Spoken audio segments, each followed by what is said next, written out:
Hey, Abbott. Costello, stop yelling. Why are you walking so funny? I've been robbed. Robbed? Yeah, I was bending over to tie my shoelace and somebody jacked me up and stole my rubber heels. That's terrible. It sounds like the work of a thieving thug. Who? A thieving thug. You said it. Never mind that, Costello. I've been waiting here for 3 hours. Where have you been? What kept you? I've been very busy, Abbott. I had to get a Turkish bath and a Swedish massage so my body would be nice and pretty for the tire rationing board. That's ridiculous. They don't examine your body when you get tires. Yes, they do, Abbott. They said before I could get a new tire, they want to look at my old carcass. I'll forget it. Costello, I hear you're taking Connie Haynes out again tonight. That makes 4 nights running. No, 3 nights running. What do you mean? Tonight her old man ain't gonna chase me. Oh, I see. Connie's father doesn't like you. Oh, sure, he likes me, Abbott. He wants me in the family. He wants me to be his nephew. Wants you to be his nephew? Sure. Every night I bring Connie home, he kicks me until I yell, Uncle! Where are you taking Connie tonight? Oh, we're going to have a big time, Abbott. Dinner at the Wolfboro Inn. Dancing on the stage with the Village Players. Then I'm going to take Connie to New Hampshire Motor Speedway. New Hampshire Motor Speedway? You dope. There's nothing going on in New Hampshire Motor Speedway. There will be when we get there. Oh, look! Ken Niles just came in. Hello, Ken. Well, good evening, everybody. Say, Ken, how's everything at home? How did the wife like your last week's program? Yeah, Niles. Did she think you had enough to do, or is she still crabbing? Oh, she thinks I have enough to do all right, but the thing is, she thinks I'm associating with the wrong people. You see, she doesn't like jokes. Well, how come she married you? Take it easy, Costello. But he said his wife doesn't like jokes. Listen, Niles, why didn't you tell her that this is a comedy program? I never lie to my wife. Your wife. Who's the boss at your house? Who wears the pants in your family? You or your wife? I don't know, but I know that my wife is a 3A. What's the matter with you, Costello? After all, Ken's wife is a very nice girl, and very good-looking, too. That's right. I have a beautiful wife. Here's a picture of her. Take a look. My wife is the face of a 10-year-old girl. She better give it back to the kid. She's getting it all lumpy. What a picture. What's that she's holding there, Ken? Floor mop? No, that's her hair. My wife has beautiful hair. Sometimes she puts it up in an upsweep. Other times she drops it like a page boy. When does she hang it in the closet? Costello. Ken is talking about the way his wife fixes her hair. For instance, sometimes she does it up in a bun. In a bun. No wonder she looks so crummy. No, bud. Bud means that women use rollers to put their hair in a bun or a poof.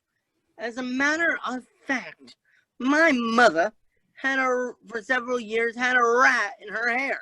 Well, that's no way to talk about your father.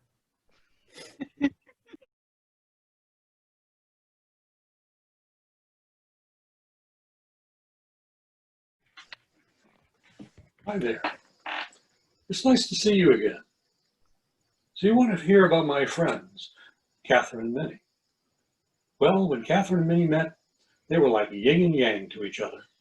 Catherine was an outgoing salesperson who lived for the day, while Minnie was a quiet homebody who was happy keeping house and listening to Catherine's stories about her exciting life. They became such close friends that when Catherine's apartment lease was due to run out, it made sense to Minnie that Catherine should move into her apartment and split expenses. We must make provision for the winter, or we shall suffer hunger, and you must not stir out, or you'll be caught in the crowds. Minnie agreed, and they bought a pot of honey together, but they did not know where to store it. I know of no place where it will be safer than in the refrigerator in the kitchen of your church. No one would dare take anything from there. We will hide it in the back of the refrigerator and not touch it until we really need it. After hiding the honey, the two returned home. But as soon as they got home, Catherine couldn't get her mind off of how good that honey would taste. So hungry.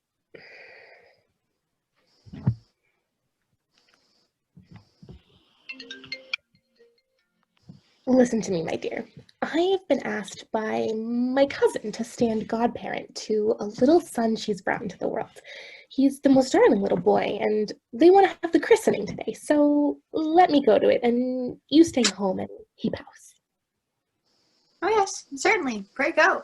And by all means, and when you are feasting on all good things, think of me. I should so like a drop of the sweet red wine. What Minnie did not know was that Catherine had no cousin and hadn't been asked to be a godparent. Instead, she'd gone straight to the church and eaten the top off the honey. Then she took a walk through town, chatted with her acquaintances, enjoyed the sun, and licked her lips every time she thought of the honey.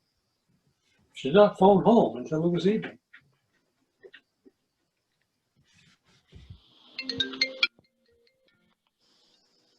There you are at last. I expect you had a merry time. Oh, pretty well. And what name did you give the child?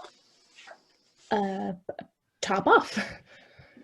Top off. That's a singular and wonderful name. Is it common in your family? But what does it matter? It's not any worse than crumb picker like your godchild. Before long, Catherine was again thinking of the honey.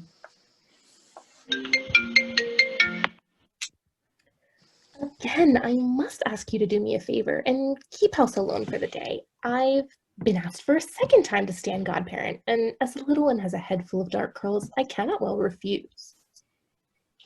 Many agreed. However, instead of going to a christening, Catherine walked to the church and devoured half a pot of honey. Nothing tastes so good as what one keeps to oneself.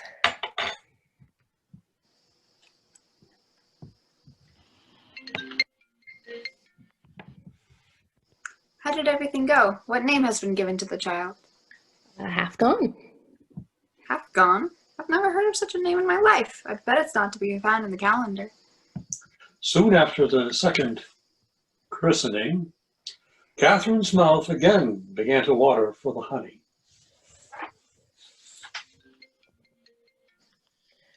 Good things always come in threes. Again, I've been asked to stand godparent, and the little one has shocking green eyes. Such a thing does not happen every day, so you will let me go, won't you? Off, half gone. They're such curious names, I cannot but wonder at them.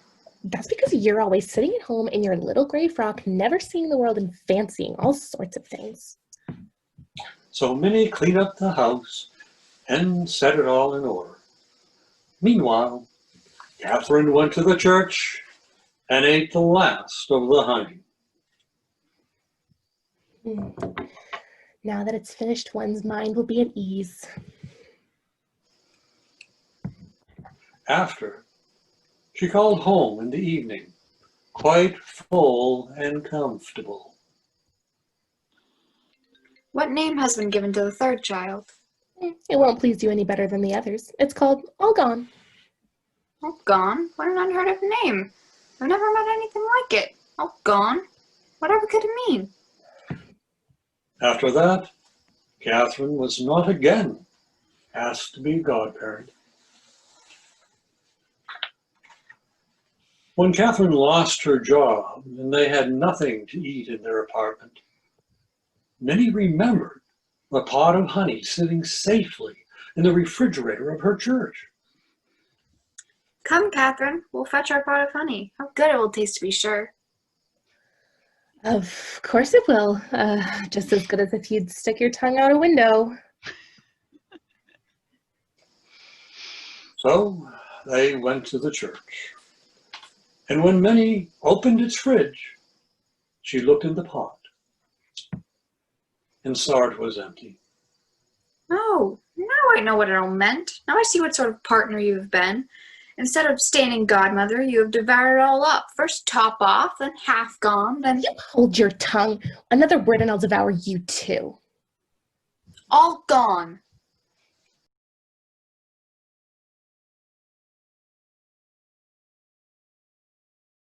Today, I have watched 11 hours of television. Tonight, I'll watch 6 more. I'm on my break. It's important to have a break.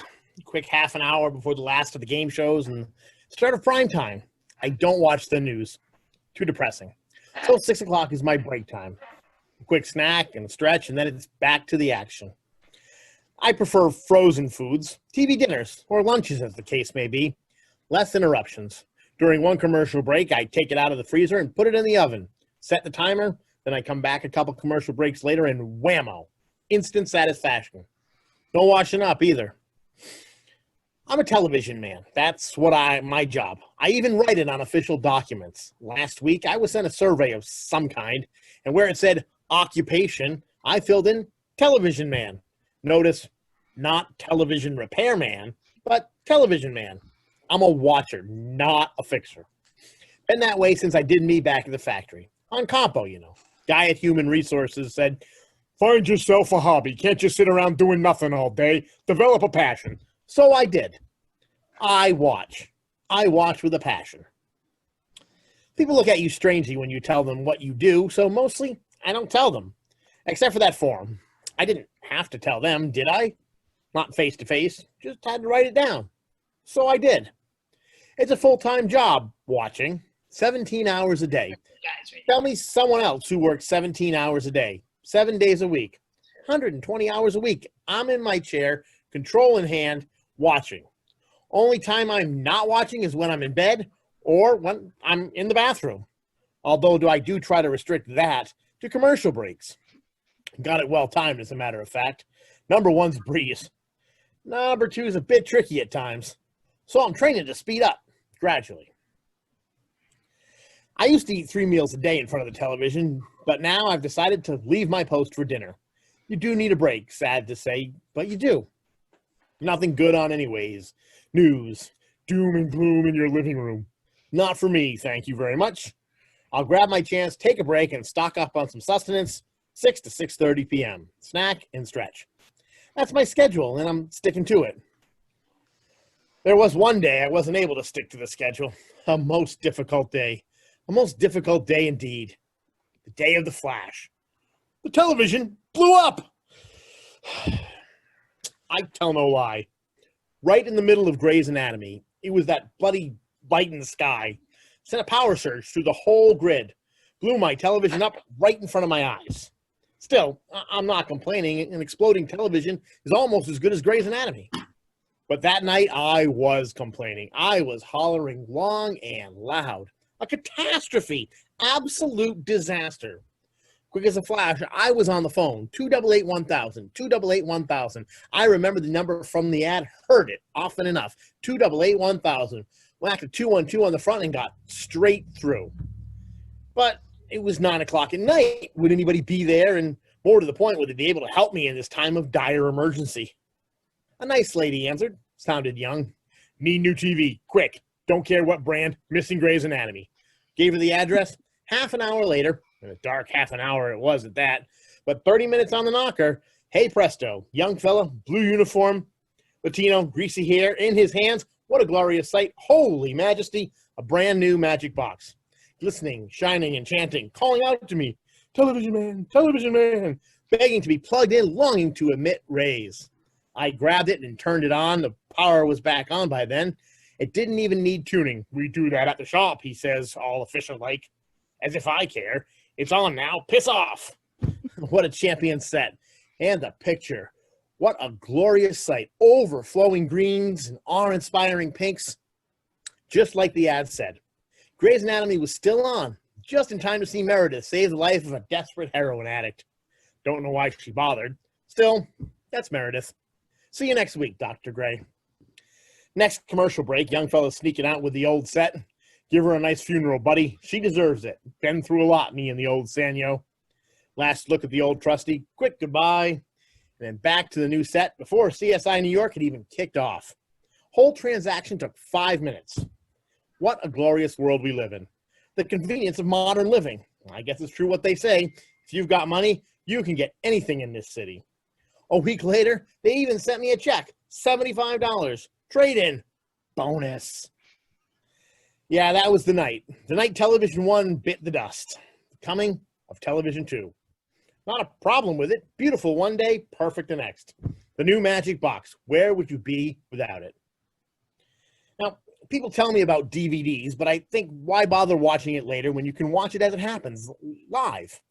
I know what you're thinking, but what if there's 2 of your favorite shows on at the same time? What then? I just switch over during commercials. Get all the important stuff. Of course, you do miss some of the commercials that way, but then you can't have everything. Besides, I'm too busy. When would I ever get a chance to watch a DVD? Hey, maybe I should get a DVD player. Buy a few old episodes of Grey's and then keep it in reserve with a spare television in case we get another one of those flashes. Not a bad plan. Anyway, must get back to it. Jeff Probst will be waiting. Big night ahead. Survivor, then Dancing with the Stars on ABC, switching to House on Fox during the breaks. Tough call, that. Over to NBC for media and back to Fox for Cops, repeats, then The Late Show with David Letterman on CBS. What a life, huh?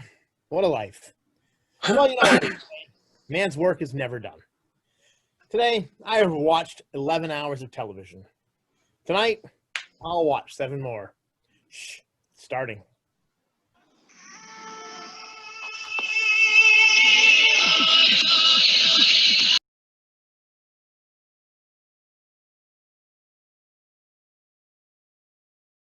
Do you have the time?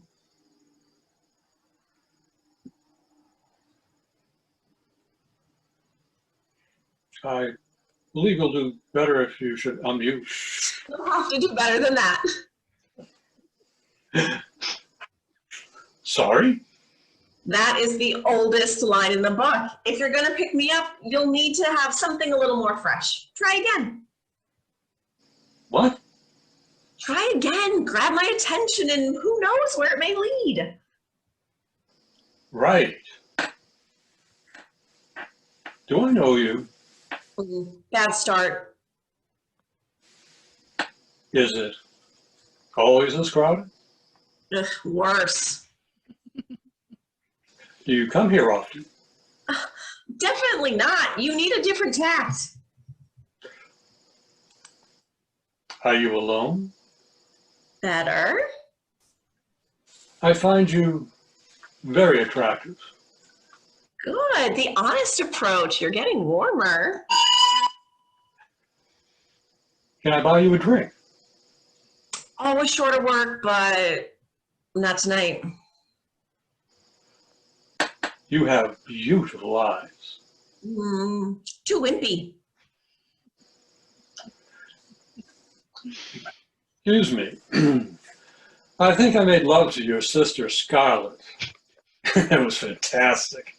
And she said she taught you everything that you know. Oh, too kinky.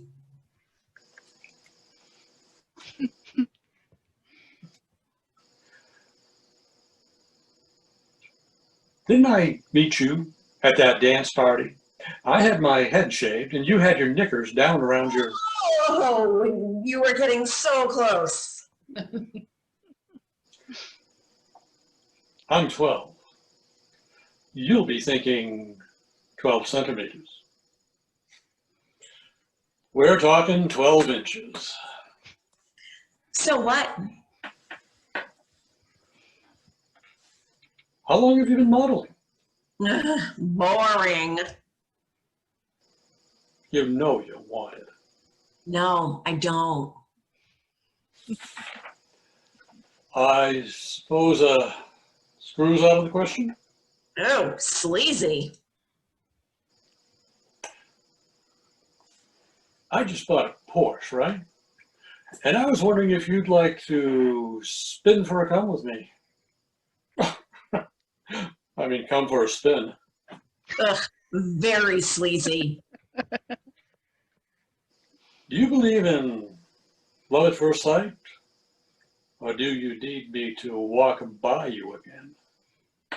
No spot, no cigar. Have you ever stubbed your toe? Have you ever stubbed your toe on a tree? No. How about a root? Ugh, original, but meh.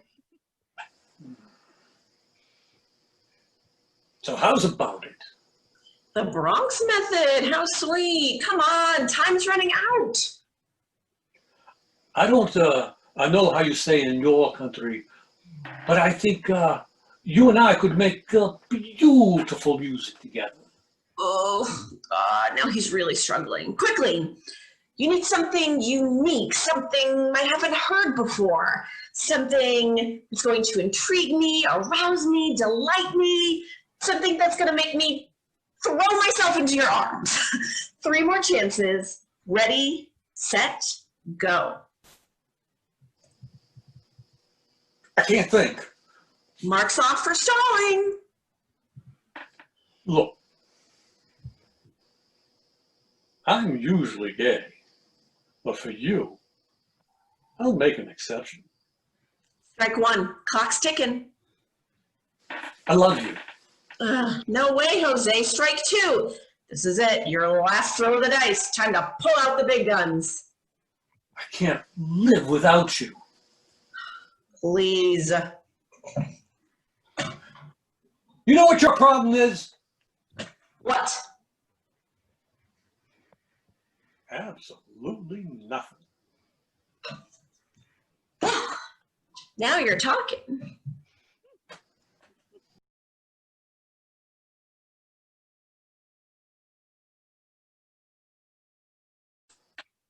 Okay, Costello, you've got to get in condition for the fight with Kendra. The first thing you need is a punching bag.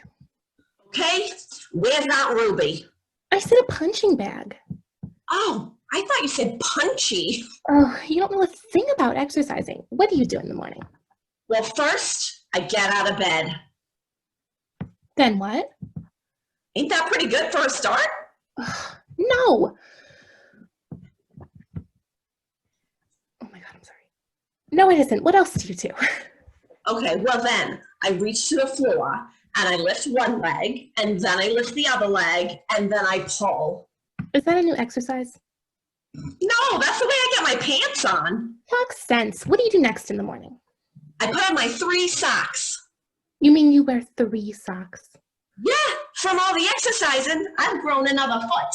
You don't seem to realize that this fight is a serious thing. You can't go to the ring looking the way you are. Look at your shape. It's a mess. It ain't so bad. I'm just a little broad-shouldered, around the hips. That's what I mean. The way you are, you couldn't lick anybody. Oh no, I'll bet you 2 to 1 I can lick Joe Frazier. Joe Frazier's dead. Then I'll bet you 3 to 1. Why don't you try to build yourself up like me? Every morning, I chop wood for breakfast. How can you eat the stuff? Oh, Wyatt, take a good look at me. I have muscles of steel, skin of bronze, and chest of iron. Why don't you just go jump in a scrap pile? I'm not taking this fight seriously. You've got to be a woman of regular habits. I am, Abbott. I am. Then how come I saw you dancing till 5 o'clock this morning with Veronica Lake? That's one of my regular habits. Instead of dancing, you should be doing road work. You're probably muscle bound. Look at my muscles. Listen to them ripple. Ha! Put a head on it and I'll drink it. Now I'll have to look at your tongue. Whoa, wait a Come second. on, stick it out.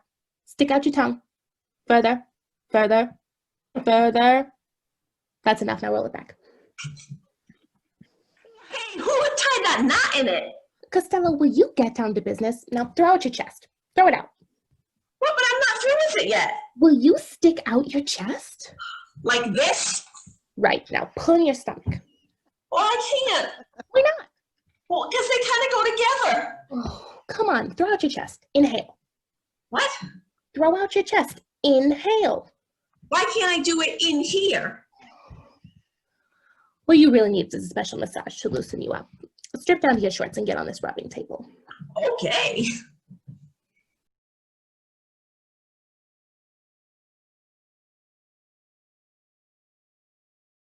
No. No. You listen. Either you let my guys in tonight, or I'll send you a message you ain't never gonna forget. Capiche? Boss! Do you understand what I am saying, you little parasite? Good. My guys will be over in 20 minutes. Gino, I'm glad you're here. Get the guys ready to go. We're making a move on the Fratelli's territory tonight. You got it, boss. Is that new kid here the one that Malone sent over? Sure is, boss. It's why I'm here. Good. Send her in. Sure.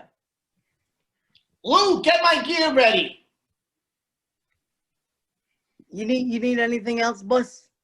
Nah, we're good here. Okay, boss. Sit down. Did you get those cannolis I sent or something? I got them, but I'm done with sweets for a while. Good. I ain't got time for niceties anyway. So let's cut to the chase. You got a name? They call me Tinsel, sir, And why is that? because it's my name, sir. I see. A wise guy, huh? Well, not yet, sir. Not without your help. Yeah, well, look, you caught us at a rough time. So let's make this quick. Malone said you were looking for a way in, that you'd be willing to do anything. Seems pretty suspicious to me, so we checked you out.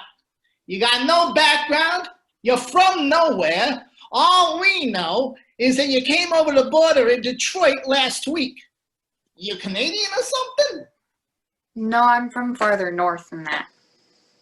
Why, yes. Why do you want to get into this business?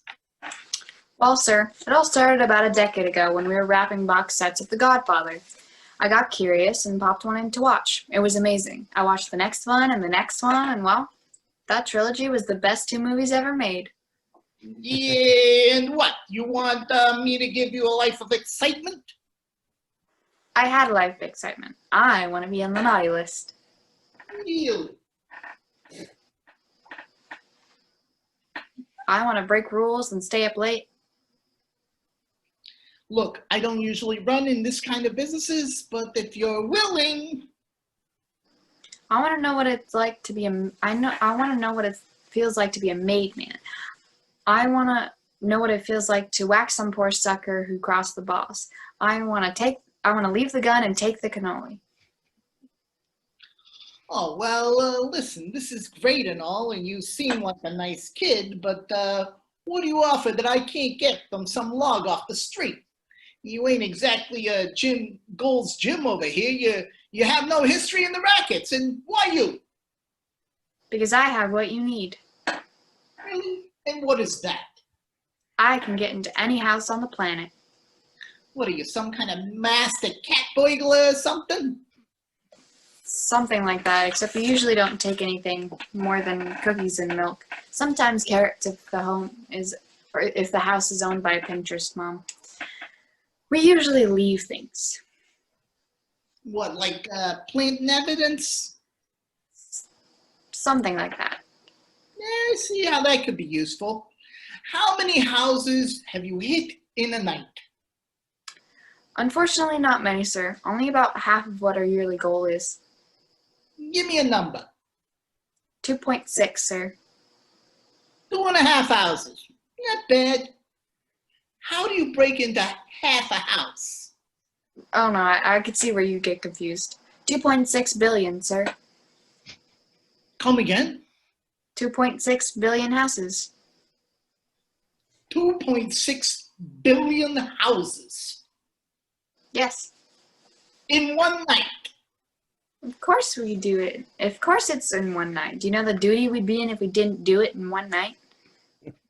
You expect me to believe you hit half the homes on the planet in a single night? What are you, the freaking Easter Bunny? No, I am certainly am not, sir, and I'd prefer if you didn't compare me to that ludicrous lagomorph. The Easter Bunny, I'll have you know, it's only a fraction of the houses we do, so there. So what, you're telling me you're an... An elf? Santa's little helper? Homo Deus sapien? You bet your ass I am. And unlike some lug off the street, not only can I half the houses on the planet in a single night, I have more discipline than oops. I have more discipline than any of the creeps you can find. Show me one other person who slaves away making toys for 364 days a year to hit an impossible deadline, all while keeping a cheery disposition. I do what I'm told. I do what I'm told. I don't ask questions. I left the workshop. I have nowhere else to go, and after 1,700 years of being Miss Christmas Cheer herself, I'm ready to shove that Kringle right down his damn chimney. I'm gonna let go and pop a cap in the ass of anyone you want me to. You expect me to believe you're some kind of Christmas elf? Are you out of your mind? I thought you'd say that, so I looked up your file before I came here. You've been on the naughty list for the past 34 years. You wanted an easy bake oven for Christmas up until you were 11 years old when you started running the numbers for your father. Since then, your Christmas list has been anything other than what good boys want. I know who you are, what you do, and I want in. What's your name again? Tinsel, sir. Well, Tinsel, take the gun, leave the cannolis. You're in! Really? Golly gee, I'm ready to seriously mess someone up. Just give me the word. Just give me the word. You won't regret it, sir. I know I won't. I want you to go with Gino and shove that Kringle right down the Fratelli's damn chimney. Now, come on, we got a job to do. Gino! Yes, boss. Get this kid suited up. She's coming with us. Sure thing. Kid, you're with me. Sure, Mr. Gino, sir. You got a name, kid? They call me the Toy Maker.